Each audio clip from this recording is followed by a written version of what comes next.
Bonjour à tous, je suis ravie de vous retrouver cette semaine en l'absence de Thomas Blard. Pour ce Concert Blues, on retrouve Franklin Pichard. Bonjour Franklin. Bonjour Naomi. Alors cette semaine, on va parler en premier lieu des chiffres de l'emploi qui ont été publiés après les annonces de la Fed. Qu'est-ce que ça va donner cette semaine ? Ça a été très bon déjà cette publication, 151 000 créations d'emplois, c'était formidable, c'était mieux qu'attendu. Beaucoup plus que ce qui était attendu. Beaucoup plus, et puis révision à la hausse des chiffres de septembre. Une chance pour ces chiffres de l'emploi, c'est qu'ils sont sortis après la déclaration de la Fed. La Fed n'aurait peut-être pas, on va être gentil, n'aurait peut-être pas pris les décisions qu'elle a prises 2 jours plus tôt. Ça n'est pas une baisse de chômage pour autant. Non, le chômage reste, hélas, à des niveaux élevés, mais pour le moment, il y a des créations d'emplois beaucoup plus importantes que prévu. Au niveau du secteur bancaire, on s'attend peut-être à des augmentations des dividendes.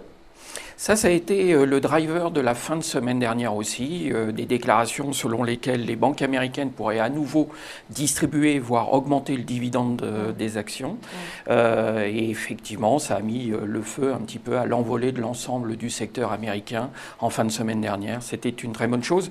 Et ça faisait un peu suite surtout au nombre de faillites, toujours important. Plus qu'en 2009 ? Plus qu'en 2009, puisqu'on a eu 140 faillites bancaires en 2009 et on est déjà à 143 faillites cette semaine. Il nous reste encore 2 mois, 1 mois et demi. Donc on peut s'attendre à 150 fermetures d'ici la fin de 2010. Hélas, on sent qu'il y a encore un nettoyage qui s'opère sur les petites banques régionales aux États-Unis et que le secteur continue de se restructurer aux États-Unis sur les bancaires. On se réveille après un week-end de critiques très violentes à l'encontre de Ben Bernanke, le président de la Fed. Cette augmentation, ces injections de liquidités, qu'est-ce que vous en pensez ? Ces injections de liquidités, clairement, alors violentes, elles n'ont peut-être pas été trop violentes. En tout cas, elles sont nombreuses et elles viennent de partout. Elles sont nombreuses, elles sont incisives, et puis elles viennent de ceux que ça n'arrange pas, c'est-à-dire presque l'ensemble de la planète. Oui, comme on le disait, les chiffres de l'emploi traduisent une excellente reprise économique, enfin une confirmation de cette reprise. Il n'était peut-être pas forcément nécessaire d'injecter 600 milliards dans le circuit aujourd'hui. Ça n'était peut-être plus nécessaire, c'était peut-être un peu tard.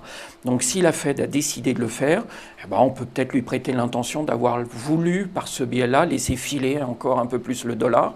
Et ça n'a pas raté, puisqu'on a vu le dollar qui était remonté tout de suite à 1,40 et 1,42 contre euro. Ça se calme un petit peu aujourd'hui, mais entre guillemets, pour l'ensemble des autres zones, le mal est fait. À nouveau, le dollar est plus compétitif pour faire des exportations. Et ça augure un G20 très tendu, musclé à Séoul, ce G20 qui va s'ouvrir jeudi. C'est rarement tendu et musclé, c'est très politiquement correct. Les mauvaises langues disent que peut-être même que le discours final est déjà écrit. Mais en tout état de cause, on sait qu'il y a des enjeux un peu importants, déterminants pour le secteur bancaire, pour les banques en particulier, oui, mais pour l'ensemble des contrôles d'échange et autres qui pourraient, à terme, s'ils étaient validés, mais rien n'est fait, loin s'en faut, affaiblir un petit peu la prédominance du dollar sur l'ensemble des échanges mondiaux.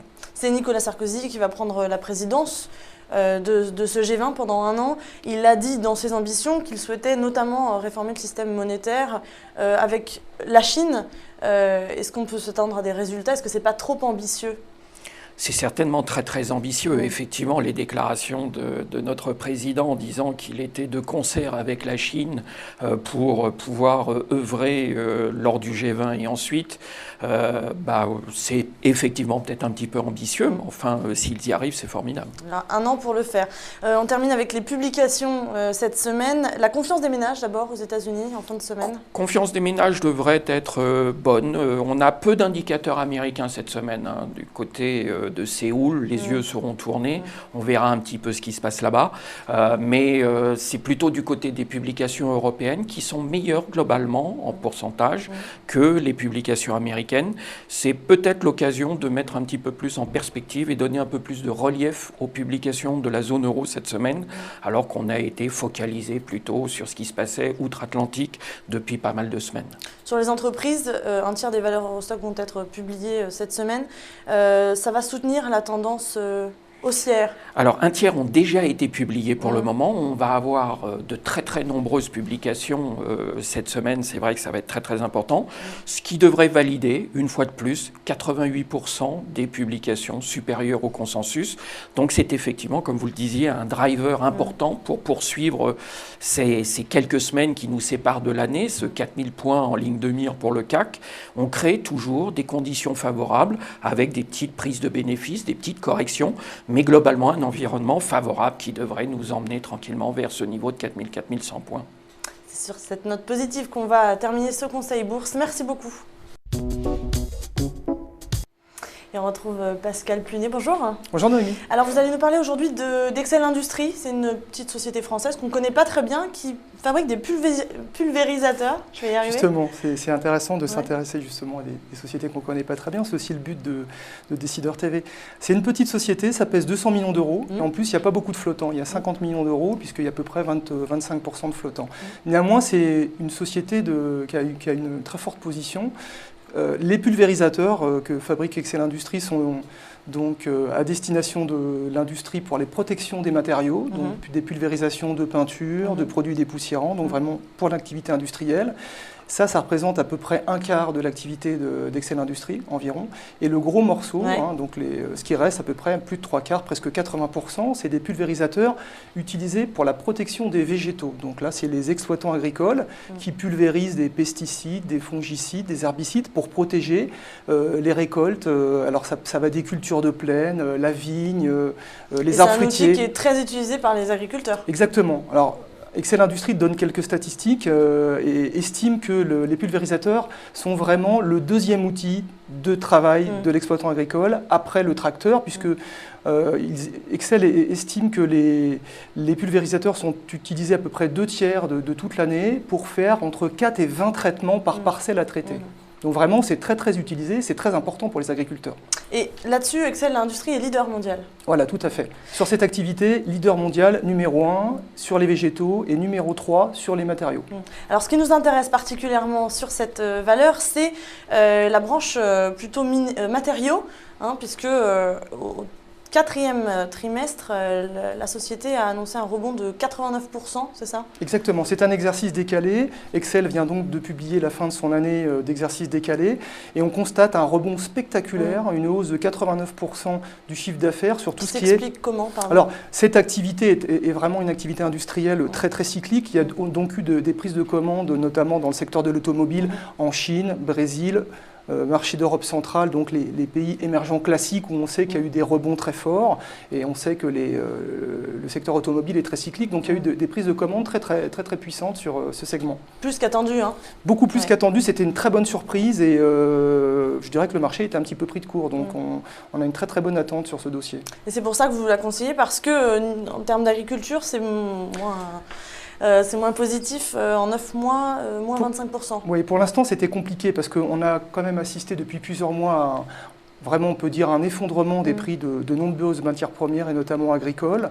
Par contre, il y a vraiment une inflexion de tendance très forte et on voit que depuis début juin, on a une hausse de 60% des prix du blé, hausse de 40% des prix du maïs. Notamment les incendies en Russie sont passés par là. Exactement, tout à fait. C'est-à-dire que cet été, les anticipations de destruction de récoltes ont mis en exergue des déséquilibres entre l'offre et la demande et les prix se sont vraiment envolés. Alors il y a peut-être eu un petit peu de spéculation, mais on repart de prix très très bas et les prix des céréales sont en train de remonter. Alors c'est très important parce que la visibilité sur les prix permet aux exploitants qui vont récolter ensuite leur récolte l'année prochaine d'anticiper sur les prix. Si on pense que les prix des céréales vont remonter, on s'attend à ce qu'ils réinvestissent. Ces réinvestissements, ils devraient les faire normalement fin 2010, début 2011 pour la récolte de l'année prochaine. Et sur le long terme, en termes d'agriculture, les surfaces agricoles? C'est intéressant de regarder ce qui est en train de se passer. On a fait la semaine dernière, on a parlé avec ma collègue Lara Bouvier du Brésil. Elle nous parlait de de la problématique de l'éthanol. On constate que de plus en plus de surfaces agricoles dans le monde sont dédiées à finalement des cultures qui ne seront pas destinées à l'alimentation et des fois même à l'énergie. On parlait du bioéthanol. Donc il y a une problématique effectivement d'industrialisation des cultures, du traitement des cultures. Et il faut voir que des sociétés comme Excel ont une politique d'innovation très très forte. Ils vont sortir des pulvérisateurs tractés qui vont limiter l'écrasement des sols. Et ça va très très loin puisque, je ne sais pas si vous le savez, mais les exploitants agricoles peuvent utiliser aussi des GPS sur le tracteur connecté au pulvérisateur qui évite de retraiter une deuxième fois une parcelle qui a déjà été traitée avec un herbicide ou un fongicide. C'est aussi donc une thématique de rentabilité et puis de respect de l'environnement. L'objectif d'achat, Pascal? Alors, on va se placer sur les prix actuels, environ 30-31 €, et on vise 36 €. On espère faire à peu près 20% sur cette société. Si cette belle recovery sur les céréales confirme ses commandes, ça peut être très intéressant. On peut peut-être même aller au-delà sur ce niveau-là. Très bien, merci Pascal. Je vous en prie, merci. Et on vous retrouve à nouveau, Pascal, pour parler cette fois-ci de Orpea, une valeur qui est spécialisée, donc une société qui est spécialisée dans la gestion de cliniques et de maisons de retraite. Alors ça, c'est un métier d'avenir. C'est un métier d'avenir. Je pense qu'on va tous y finir, malheureusement pour nous, et heureusement pour Orpea et ses actionnaires. Ouais. On fait un suivi de valeur sur cette société qui avait été présentée par mon collègue Renaud Muraille en début d'année. On avait conseillé l'achat d'Orpea vers 33 € et on visait 40 €. Alors il y a eu effectivement une première partie de l'année où on voyait que le marché était dans l'attente d'opérations de croissance, puisque c'est quand même le business d'Orpea. D'acquérir des lits et de développer son business. C'est combien de lits Orpea justement? Alors en début d'année, quand on avait présenté la valeur, c'était 28 000 lits sur tout ce qui est clinique, maison de retraite et aussi hôpitaux psychiatriques. Un des leaders en France? Oui, c'est un des acteurs de premier plan et qui même petit à petit commence à prendre des positions aussi en Europe, en Belgique, en Italie, en Suisse. Et donc là, en mi-octobre à peu près, une annonce importante. Oui, un gros changement de dimension, une acquisition avec Méditerre et Medibelge qui permet à Orpea, avec cette opération, d'acquérir 4 800 lits supplémentaires. Donc il faut faire le calcul, ça peut représenter jusqu'à 20% de chiffre d'affaires en plus à terme. C'est ça, et ça représente à peu près 150 millions d'euros de chiffre d'affaires, c'est ça? Alors ça sera... on va voir ça en deux temps. Dans un premier temps, Orpea a révisé pour 2011 de 10%, parce qu'ils sont prudents, ils le font en deux temps. L'objectif de chiffre d'affaires d'Orpea fin 2011 était jusqu'à présent de 1,1 milliard, et avec cette opération, ils ont révisé de 10%, donc à peu près un peu plus d'1,2 milliard.